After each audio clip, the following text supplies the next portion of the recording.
Rempang. Tadi malam, tengah malam saya telepon Kapolri. Ini hanya salah komunikasi aja di bawah, itu salah mengkomunikasikan saja. Diberi ganti rugi, diberi lahan, diberi rumah, tapi mungkin lokasinya belum tepat. Nah, itu yang harusnya diselesaikan. Bisa urusan kayak gitu sampai presiden. Ya, lebih dari masyarakatnya itu satu orang meeting satu itu. Ya kan, TNI-nya masyarakatnya 1000, ya kita keluarkan 1000. Satu meeting satu itu kan selesai. Gak usah pakai alat, di meeting aja satu-satu gitu. Tahu di meeting? Nah itu di meeting itu satu-satu. Tentunya pada kali ini saya mohon maaf. Ya sekali lagi mohon maaf atas pernyataan saya kemarin yang mungkin ya masyarakat menilai seolah di meeting itu. Saya nggak tahu itu karena bahasa saya, karena saya orang desa yang biasa mungkin melaksanakan dulu dengan waktu kecil kan sering meeting-meetingan dengan teman saya. Saya pikir di meeting lebih aman karena memang kita tidak punya alat. TNI sejak Orde Baru tidak ada, sejak undang-undang TNI tidak dilibatkan untuk tadi memakai alat seperti yang zaman dulu, tidak ada. Sehingga karena kemarin itu saya menjawab pertanyaannya dari Pangdam, ya saya sampaikan umpama kan. Tidak ada saya mengerahkan pasukan, karena memang nggak ada permintaan untuk pengerahan pasukan yang sebanyak itu. Kan perumahan aja. Tapi kalau pengertian masyarakat mungkin lain-lain di masyarakat, ya pada kesempatan ini saya mohon maaf yang sebesar-besarnya. Tidak ada. Sini yang ada adalah pasukan yang diminta bantuan pasukan kewilayahan kan, ini ada Kodim, ada Korem, ada ini. Jadi tidak ada perintah untuk pengerahan pasukan. Bahkan saat awal sebelum terjadinya itu saya sudah kirim dan Puspom TNI langsung ke sini untuk mengawasi jangan sampai TNI terlibat. Ya, jangan sampai TNI terlibat. Sehingga saya kirim baru kemarin dia pulang. Sehingga kita kerahkan Puspom TNI untuk mengawasi itu. Sehingga saya berharap tidak ada pasukan TNI yang arogan untuk ini. Dan sekarang sudah kita rasakan semuanya, mari kita jaga kondisivitas. Saya yakin. Untuk Bapak Presiden Jokowi, Bapak pernah berkunjung ke Barelang dan Sembulang menginjakan kaki di tanah kami sini. Perhatikan masyarakat kami.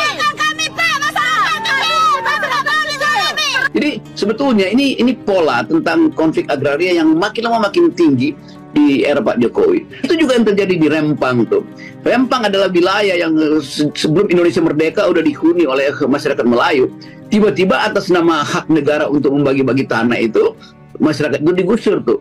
Dan agak mengherankan Pak Mahfud itu bersikap apologi. Ini kan kata Pak Mahfud, kan saya baca di koran.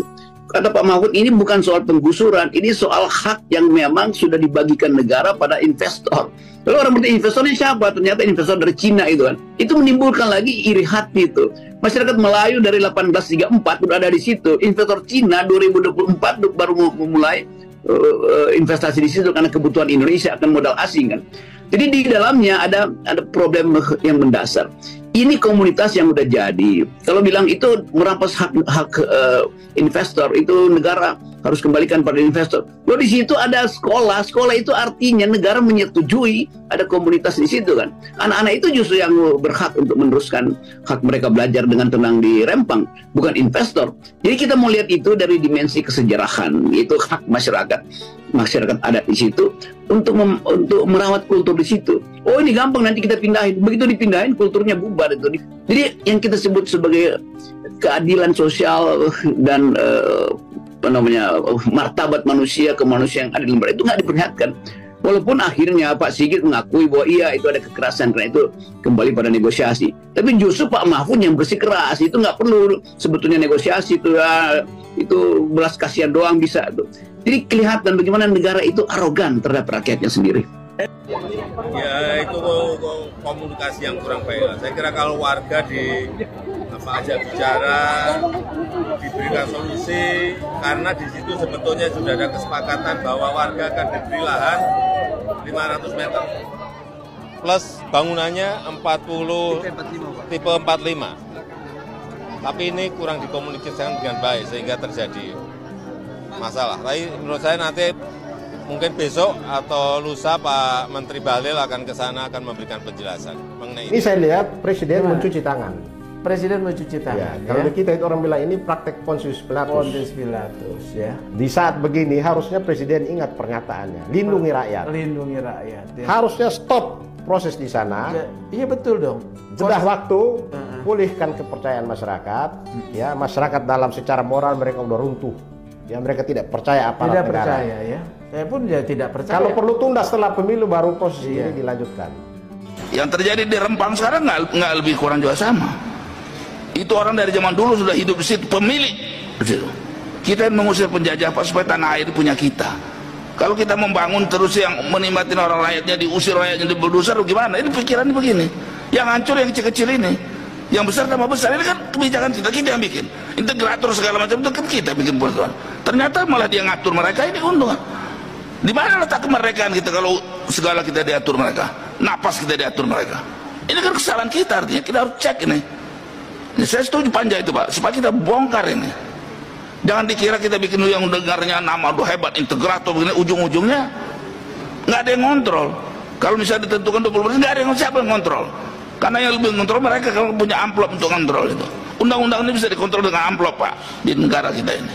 Jadi jangan main-main bikin undang-undang. Jenderal kita dididik sama ini bukan punya mau mengamankan negara, mau berdosa rakyat. Nah, aneh itu. Di mana letaknya yang benar? Kalau saya yang bisa punya orang, saya pecat juga gitu. Karena semua itu diarahkan diri untuk membela kita, mengamankan. Ini enggak bisa mau bulldozer apa itu demi si asing ini mau buka usaha.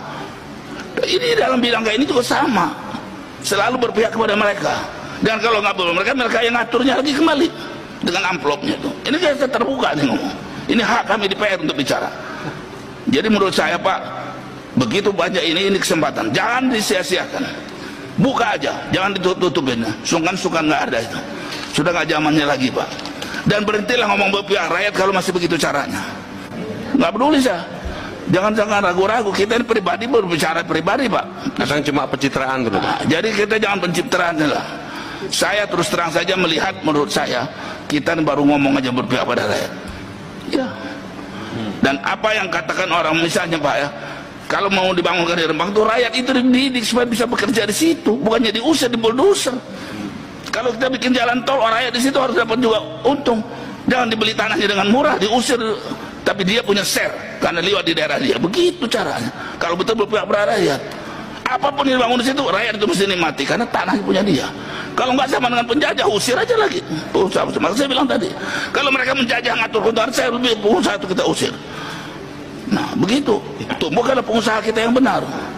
Nah ini celakanya pengusaha kita ini kadang-kadang nggak benar. Ya, mesti bapak-bapak ini sudah sekian tahun mesti jadi mereka, bukan mereka yang diatur ngatur mereka tetap kecil, bahkan jadi mau mati seperti ini kan kacau ini. Makanya setuju kalau Pak Jarod ini, mereka itu harus kita piting, harus jangan dipeluk Pak Jarod, dipiting aja. Kalau perlu injak, iya. Lalu kita mau, ini negara kita nih, siapa coba yang ngomong muda? Nah, jadi saya setuju Pak Jarod yang itu udah keras ngomong, cuman dia bilang dipeluk, ini orang Jawa sih. Nah, jangan bilang lagi ndablak, saya nggak ngerti Pak. Jadi saya pikir dia senang dia bebal, betul setuju. Jadi marah Pak Dirjen kalau bebal itu Pak, kita usul ganti. Nggak peduli dia mau koalisi nggak koalisi, mau kuali apa, nggak ada urusan, pecat. Kalau nggak berpihak rakyat, begitu dong. Bapak juga berhak begitu. Dirjen itu tidak berpihak kepada kami, menyusahkan kami. Nah kami dari DPR langsung kita harus sama-sama begitu. Kalau Bapak cuma ngudumel di belakang atau demo, betul saya setuju, nggak usah capek aja lah. Karena sekarang. Dan alhamdulillah tadi kami sudah melakukan beberapa kesepakatan yang akan kita bicarakan dengan rakyat, yang mana salah satu diantaranya adalah proses penanganan Rempang harus dilakukan dengan cara-cara yang soft, yang baik, dan tetap kita memberikan penghargaan kepada masyarakat yang memang sudah secara turun-temurun di sana, dan kita harus lakukan komunikasi dengan baik, ya seperti sebagaimana layaknya lah, kita ini kan sama-sama orang kampung yang kita harus bicarakan. Yang kedua, saya pikir masalahnya tidak hanya cukup di sana, ada juga di Tenggarai adalah beberapa oknum yang dulunya juga pernah membangun usaha di sana, tapi kemudian izinnya sudah dicabut. Ini juga kita harus membutuhkan penanganan khusus.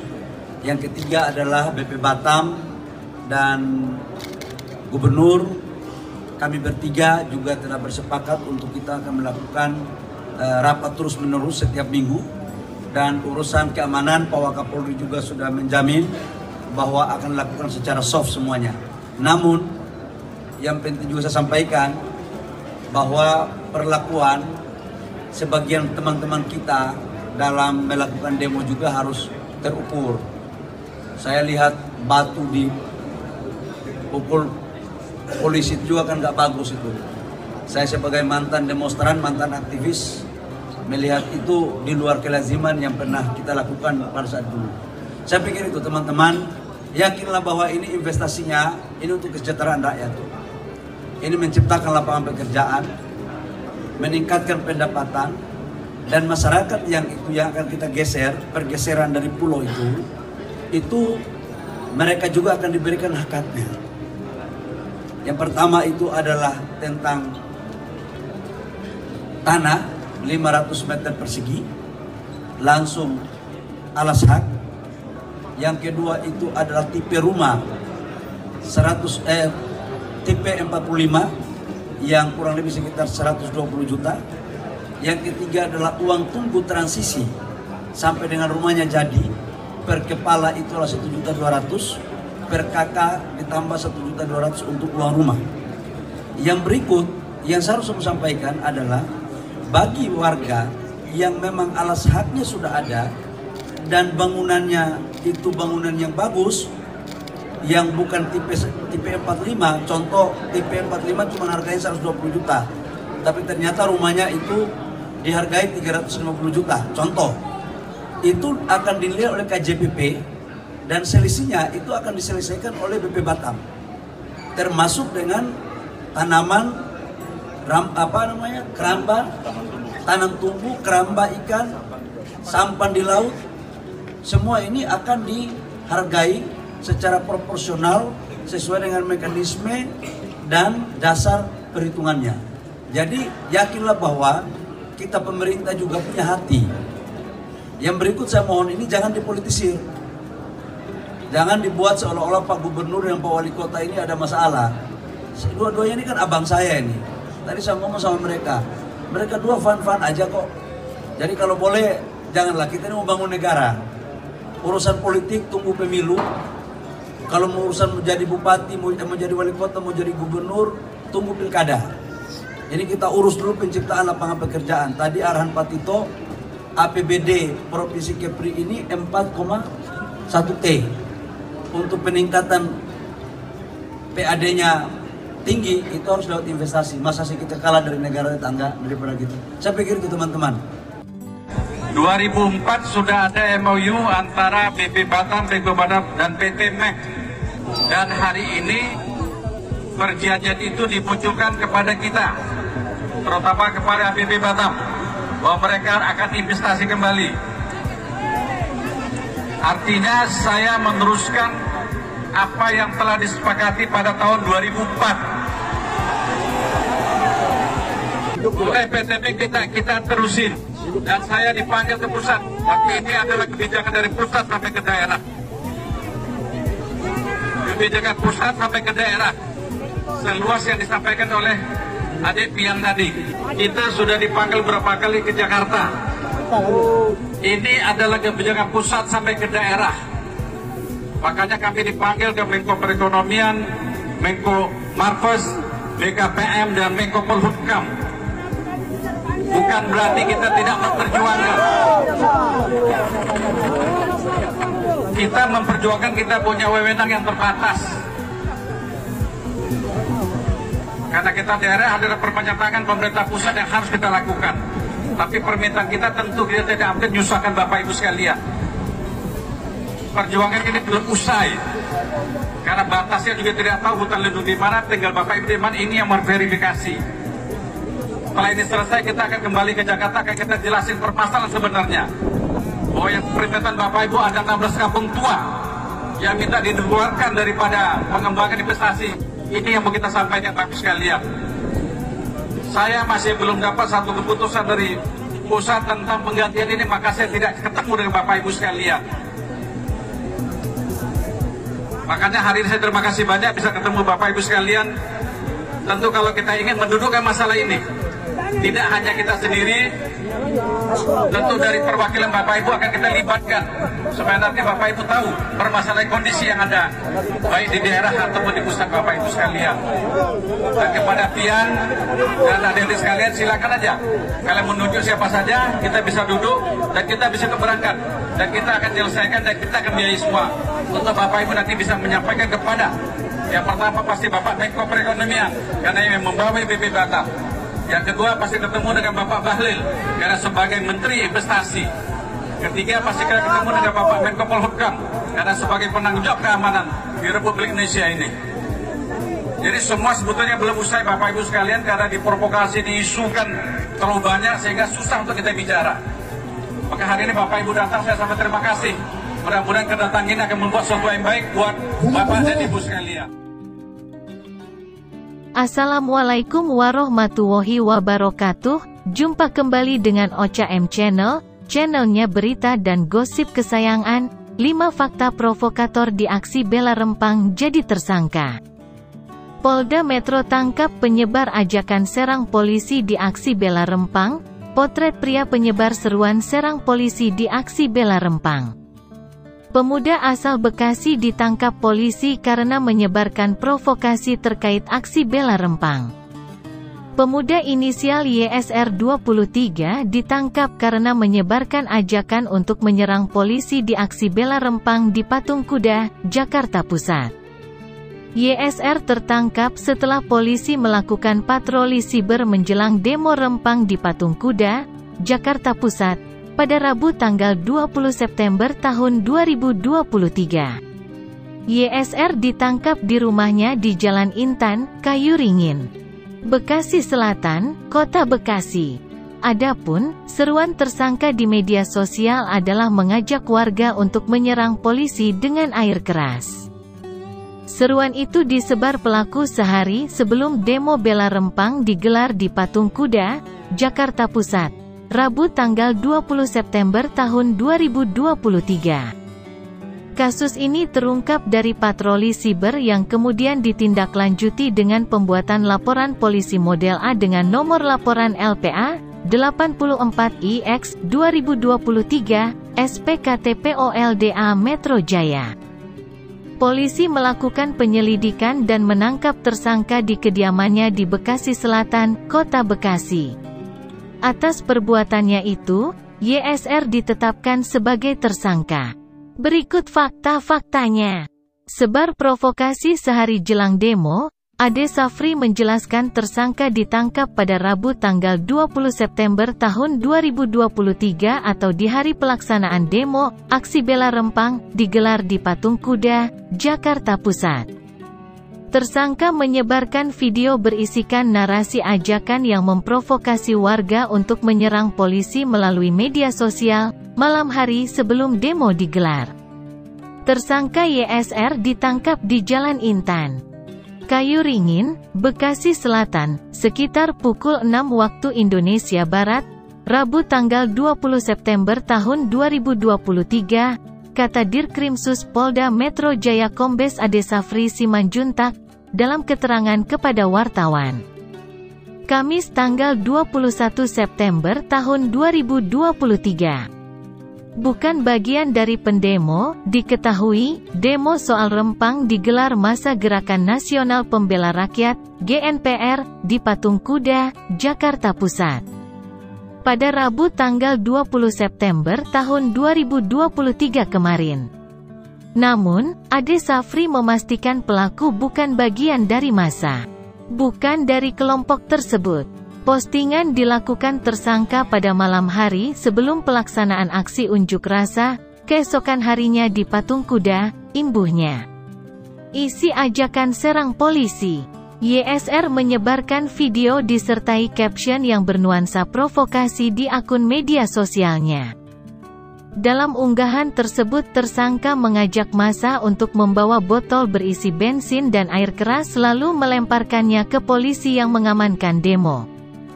Berikut seruan tersangka YSR yang disebar di WhatsApp, untuk buat aksi demo hari Rabu, tanggal 20 September tahun 2023, tolong bawa bensin dan air keras yang sudah kemas di botol beling.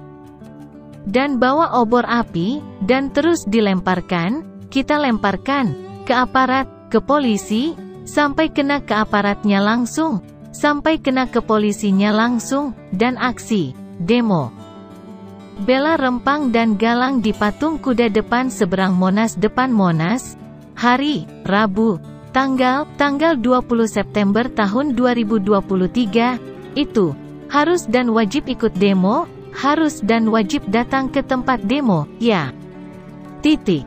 Terima kasih. Ditetapkan jadi tersangka, Direktorat Reserse Kriminal Khusus Polda Metro Jaya menangkap pria inisial YSR 23 asal Bekasi, Jawa Barat. Karena menyebarkan ajakan atau provokasi menyerang polisi yang bertugas mengamankan aksi bela Rempang di Patung Kuda, Jakarta Pusat. Terkini, pelaku sudah ditetapkan jadi tersangka. Sudah ditetapkan sebagai tersangka, kata Dirkrimsus Polda Metro Jaya Kombes Ade Safri Simanjuntak saat dihubungi, Kamis tanggal 21 September tahun 2023. Dijerat Undang-Undang ITE. Saat ini pelaku masih diproses di Polda Metro Jaya terkait kasus itu. Atas kasus tersebut, pelaku terancam jeratan pasal 28 ayat 2 junto pasal 45A ayat 2 Undang-Undang Nomor 19 Tahun 2016 tentang perubahan atas Undang-Undang Nomor 11 Tahun 2008 tentang informasi dan transaksi elektronik. Dan atau pasal 156 dan atau pasal 160 KUHP. Berikut ini bunyi-bunyi pasal yang disangkakan. Pasal 28 ayat 2 berbunyi, setiap orang dengan sengaja dan tanpa hak menyebarkan informasi yang ditujukan untuk menimbulkan rasa kebencian atau permusuhan individu dan atau kelompok masyarakat tertentu berdasarkan atas suku, agama, ras, dan antar golongan sara. Pasal 45A ayat 2 berbunyi, setiap orang yang dengan sengaja dan tanpa hak menyebarkan informasi yang ditujukan untuk menimbulkan rasa kebencian atau permusuhan individu dan atau kelompok masyarakat tertentu berdasarkan atas suku, agama, ras, dan antar golongan sara sebagaimana dimaksud dalam pasal 28 ayat 2, dipidana dengan pidana penjara paling lama 6 tahun dan atau denda paling banyak 1 miliar rupiah. Pasal 156 KUHP berbunyi, barang siapa di muka umum dengan lisan atau tulisan menghasut supaya melakukan perbuatan pidana, melakukan kekerasan terhadap penguasa umum atau tidak menuruti baik ketentuan undang-undang maupun perintah jabatan yang diberikan berdasar ketentuan undang-undang, diancam dengan pidana penjara paling lama 6 tahun atau pidana denda paling banyak 4,5 juta rupiah. Informasi sebelumnya masih dari newsdetik.com. Polda Metro tangkap penyebar ajakan serang polisi di aksi bela Rempang. Subdit Siber Ditreskrimsus Polda Metro Jaya menangkap provokator terkait aksi bela Rempang di Patung Kuda, Jakarta Pusat. Pelaku, pria inisial YSR 23 ditangkap karena menyebarkan seruan untuk menyerang polisi dalam aksi bela Rempang. Tersangka YSR ditangkap di Jalan Intan, Kayuringin, Bekasi Selatan. Sekitar pukul 6 waktu Indonesia Barat, Rabu tanggal 20 September tahun 2023, kata Dirkrimsus Polda Metro Jaya Kombes Ade Safri Simanjuntak, dalam keterangan kepada wartawan, Kamis tanggal 21 September tahun 2023. Adapun, seruan tersangka di media sosial adalah mengajak warga untuk menyerang polisi dengan air keras. Seruan itu disebar pelaku sehari sebelum demo bela Rempang digelar di Patung Kuda, Jakarta Pusat. Rabu tanggal 20 September tahun 2023. Kasus ini terungkap dari patroli siber yang kemudian ditindaklanjuti dengan pembuatan laporan polisi model A dengan nomor laporan LPA 84IX 2023 SPKT Polda Metro Jaya. Polisi melakukan penyelidikan dan menangkap tersangka di kediamannya di Bekasi Selatan, Kota Bekasi.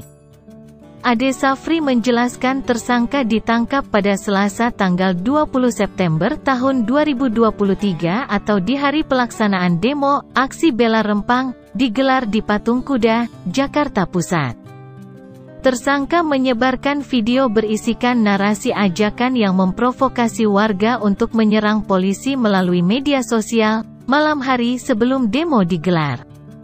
Diketahui, demo soal Rempang digelar masa Gerakan Nasional Pembela Rakyat, GNPR, di Patung Kuda, Jakarta Pusat, pada Rabu tanggal 20 September tahun 2023 kemarin.